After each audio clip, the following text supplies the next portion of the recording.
Georg Simon Ohm mapped electricity by asking what happens when a resistor meets a current and a spark.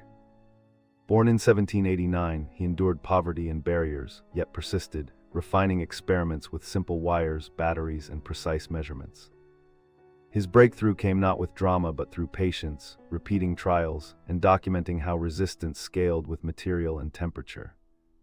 Ohm's method teaches viewers to turn curiosity into repeatable tests, record every variable, and trust data over intuition. Today, engineers apply his disciplined approach to design reliable circuits, reminding us that small questions can illuminate vast technologies.